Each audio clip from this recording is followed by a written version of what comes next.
research from Reed Cities initiative is showing us that rapid improvement in air quality is possible, and it's happening. Across the C40 and Reed Cities network, 19 cities have been identified as leading cities, reducing both PM2.5 and NO2 by at least 20% in the last decade. In several cities, reductions are reaching 45%. These reductions are not abstract, and this is the most important thing. Sometimes when we talk about the reduction of 2.5 or any of these terms, people don't get it. But we can get it when we say lower PM2.5 reduces the risk of premature mortality. Or we can get it when we talk about lowering NO2 reduces respiratory illnesses or asthma in young children. For the BRIC cities, Warsaw, London, Paris, and Brussels, which are part of these 19 cities that are leading the way, we know that this is true. We are seeing concrete action, concrete evidence that is showing why improving air quality is so important.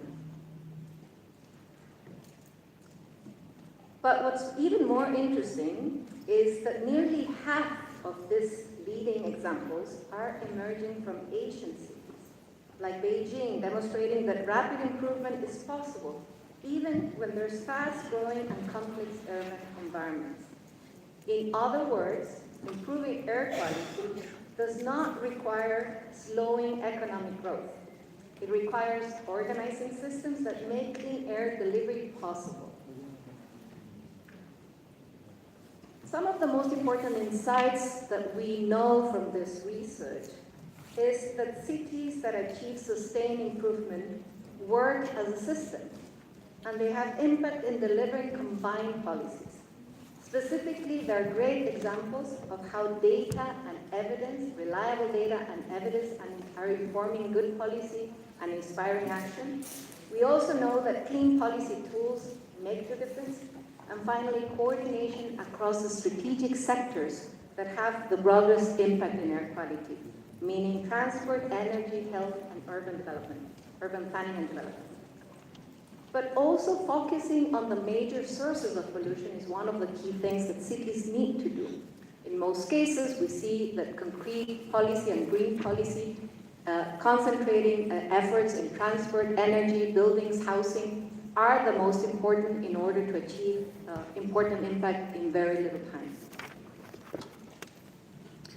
For those of you who don't know about BRIC cities, let me tell you a little bit more about what we're doing in BRIC cities. BRIC cities is a global initiative supporting cities to clean the air and enhance public health. Delivered by the Clean Air Fund, C40, and Bloomberg Philanthropy, BRIC Cities is accelerating clean action in 14 cities across different parts of the world, reaching over 77 million people. Our approach in BRIC Cities has 4 main pillars, and I'm going to go very briefly through the pillars because I think it's important for people to understand how we can work with the whole ecosystem. And the work that we're doing across the 14 cities concentrate a lot in data and research, so we really want to make sure that we have reliable data that can really inform and inspire action in all the cities that we work.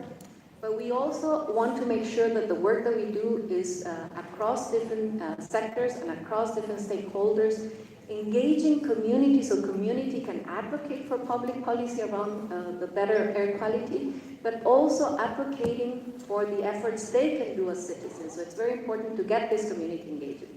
Finally, we also have strong work with technical assistance in each of the cities that we do. We work with the leaders of the different cities. As I was saying before, political leadership is very important. So it's also making sure that we can improve the capacities of the cities, but that we can have leaders that can lead the way of change on air quality.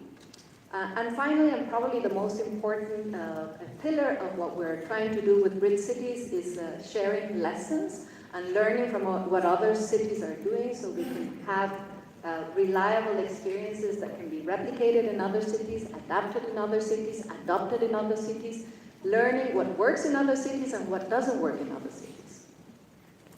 To give you an example of 2 of our Southeast Asian cities, we have the cities of Bangkok and Jakarta, And I think the most important thing to highlight from Bangkok is we see that rapid seasonal response can evolve into structured governance, strengthening enforcement standards, coordinating across neighboring provinces, and engaging communities through digital participation and behavioral change initiatives. This is what we would call institutionalization in action. Action is what really can trigger change. In the case of Jakarta, we see the scale of health burden driving structural reforms, especially in the regulations, expanding monitoring networks, developing clean air zones, strengthening industrial regulation, and modernizing an air pollution control strategy that aligns city action with national frameworks. In the case of Jakarta, probably the regulatory renewal is anchored in public health, and again, this is a completely different experience from Bangkok, but also setting a clear pathway on how we can promote this radical change in air quality. To close my opening remarks, I want to say the evidence is clear, delivery is possible. We know that rapid clean air progress is already happening and cities are driving it. And we hope that in today's session, all of us will get some inspiration from the different insights that we have at a global level, at a regional level. But I'm mostly also interested in really listening some of the remarks that leaders that are taking action in the different cities can share with us about what cities are doing that works well, what cities are doing that's showing a big impact in very little time, so this can trigger and inspire our collective action for better air for all. Thank you and welcome to this session.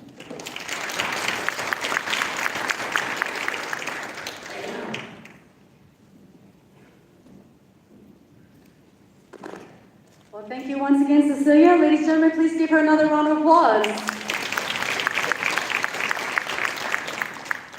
Ladies and gentlemen, before I continue on to the next session, I would like to inform that later on, we will be using the translation machine. So that is available, I believe, on your table, and that will be on channel 3, but I will inform you once again when we'll be needing to use the translation. So once again, thank you so much to Cecilia for grounding us in the evidence and reminding us why cities matter now.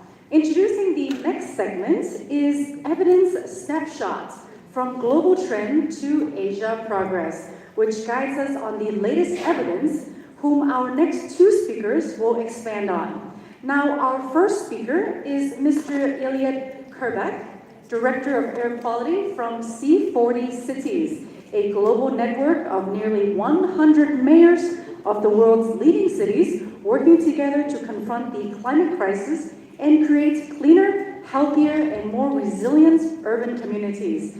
Iliad will join us on the next session to share more on the latest Breathe Cities research, Breathe Better, how leading cities have rapidly cut air pollution.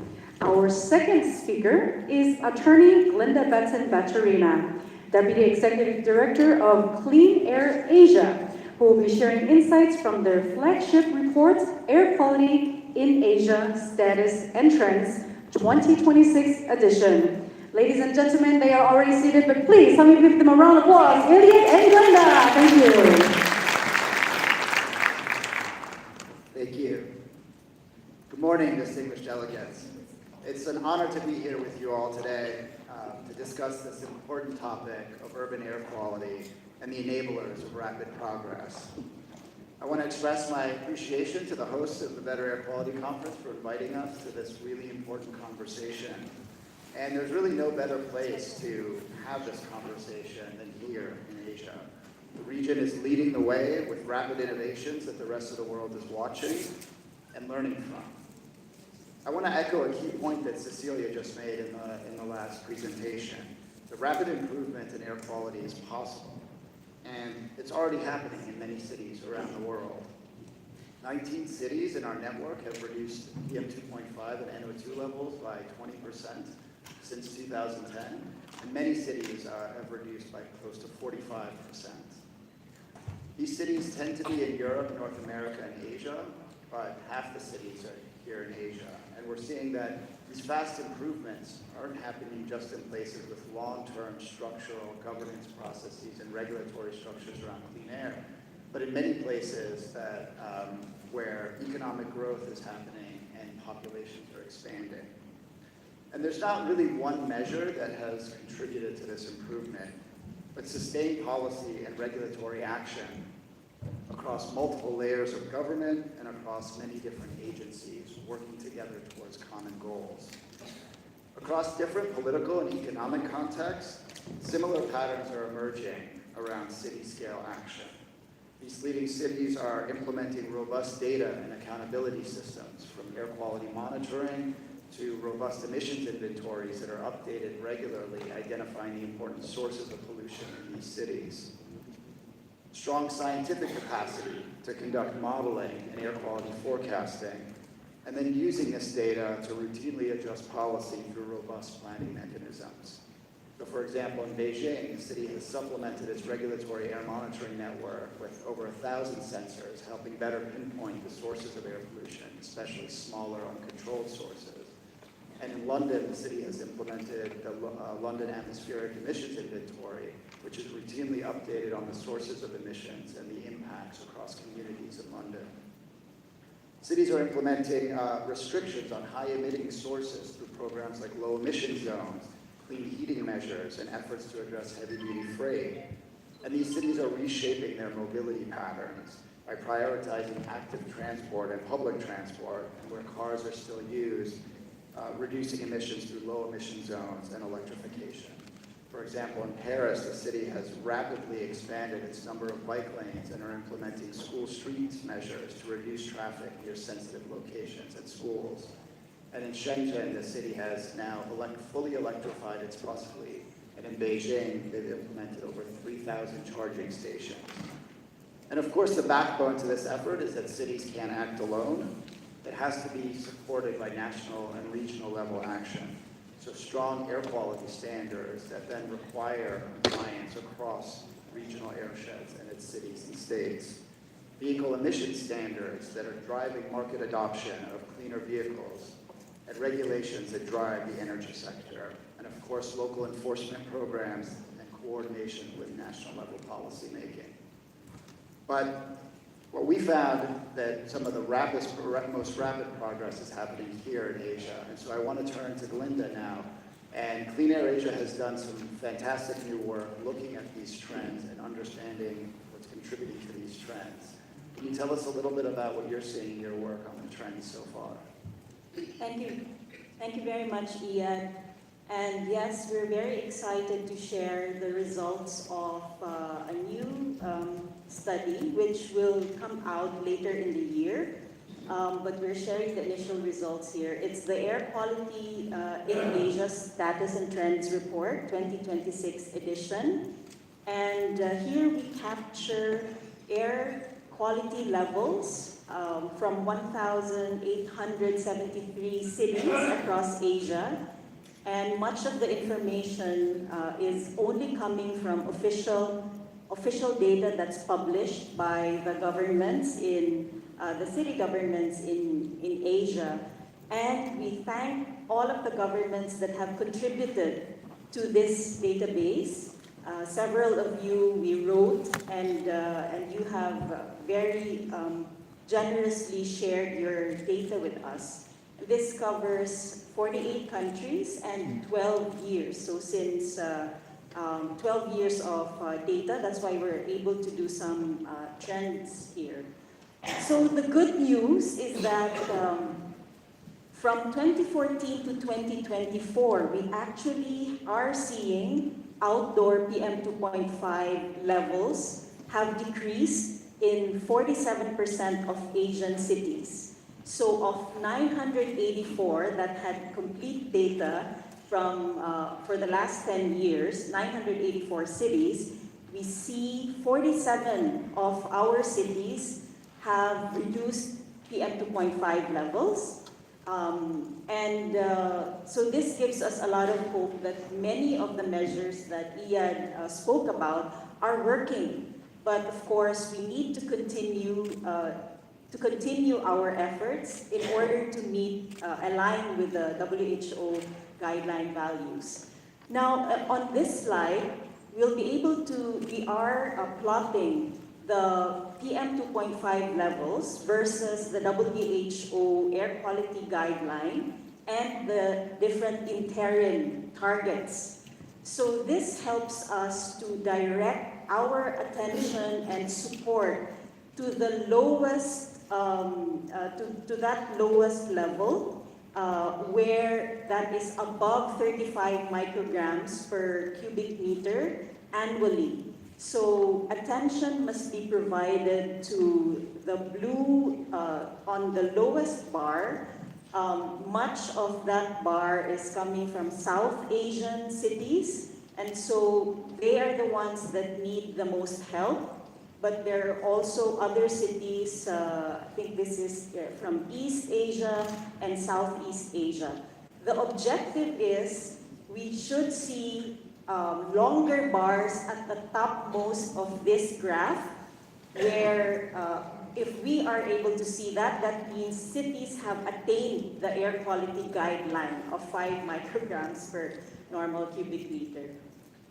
And another interesting analysis we did was to look at the income level of the cities and of the cities. And what we're seeing is that we need to provide help to the lower income cities, because we're also seeing a correlation between income level and high PM 2.5 levels.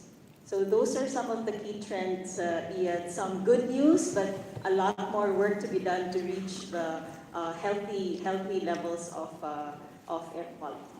Thank you, Glenda. A lot more work to be done. One of the themes that we often talk about, we often hear about, is that city governments can move faster sometimes than national governments. We know cities are often settings of increased community engagement and increased partnerships. From your sort of regional perspective, how significant is the role of urban leadership in driving broader air quality?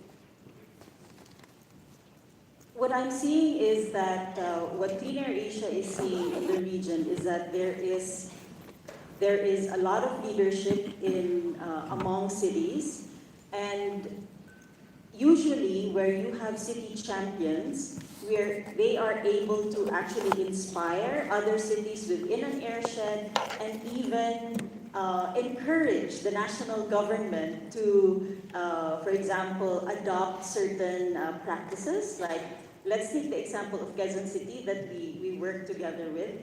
So in Quezon City, they move forward with increasing the micro air sensors or low-cost sensors in their city, even while there were really no guidelines yet on their use. But they went ahead because they understood that increasing the number of sensors would give them the opportunity to communicate to their constituents the levels of air pollution in communities, hyper-local monitoring. And what happened was that this actually inspired other cities within the Metro Manila airshed to say, oh, we also want to do that in our cities. And therefore now you have an increase in the number of cities that actually are asking the national government to train them on how to use and interpret the data from these low-cost sensors. Similarly, in Hanoi, where we're working with them to set up an air quality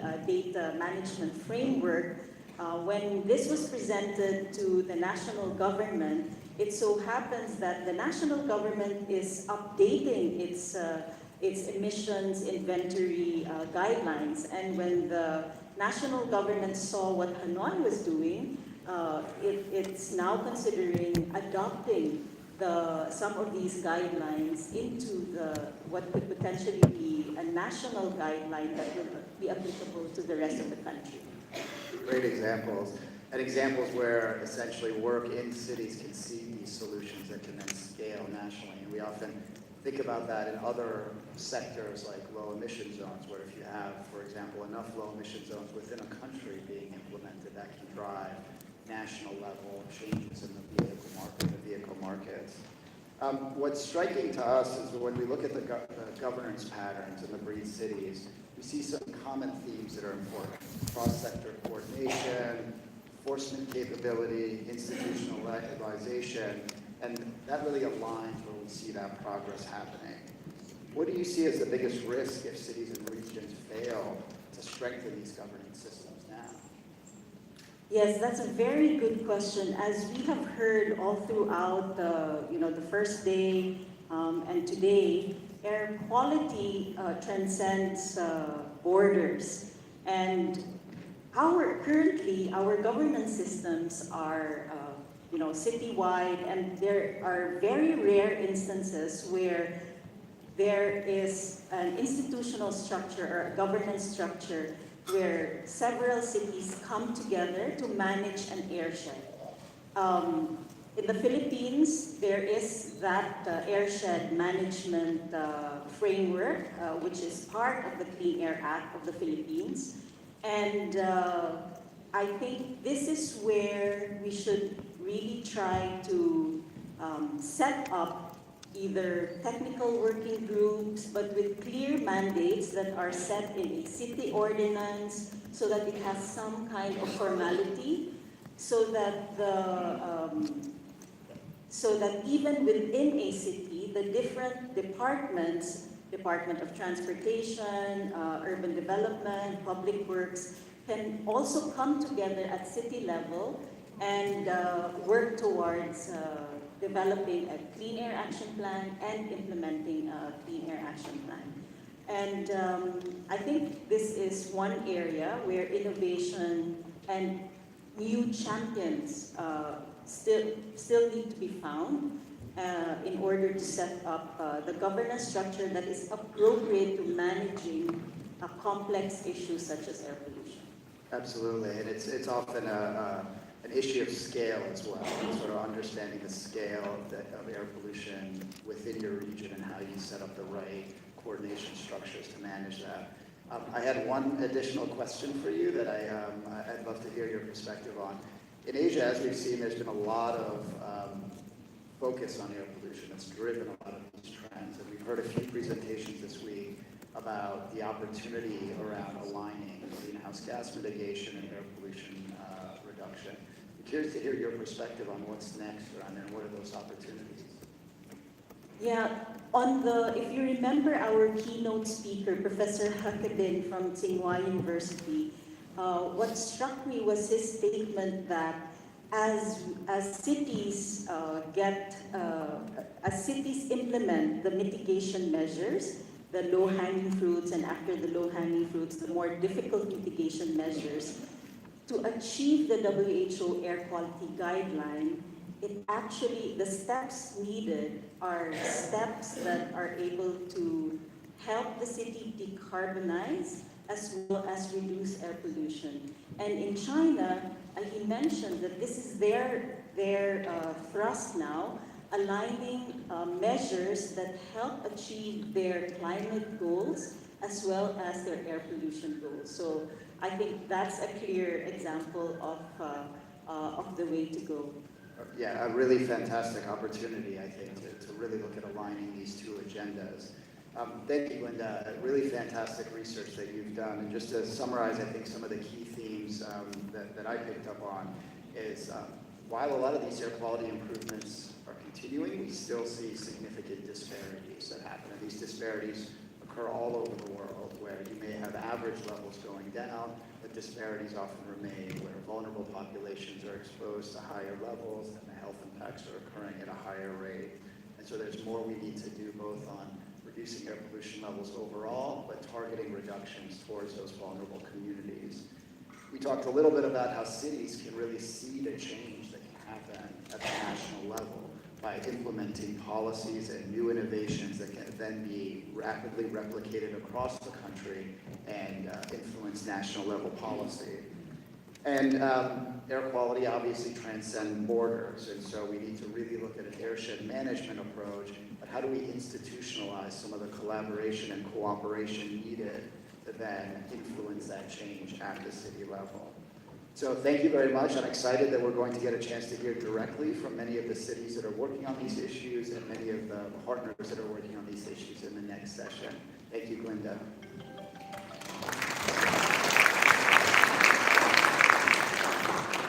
Thank you so much, Ian and Glenda, for the fireside chat. Oh, you may leave that. Yes, actually, you know what? Just give it to me. It's fine. Thank you. Thank you so much. Ladies and gentlemen, please give them another round of applause. What we see from both global city research and nationwide analysis is that progress is not automatic. It is organized. So thank you once again, Glenda, and thank you once again, Ian. Now, I invited myself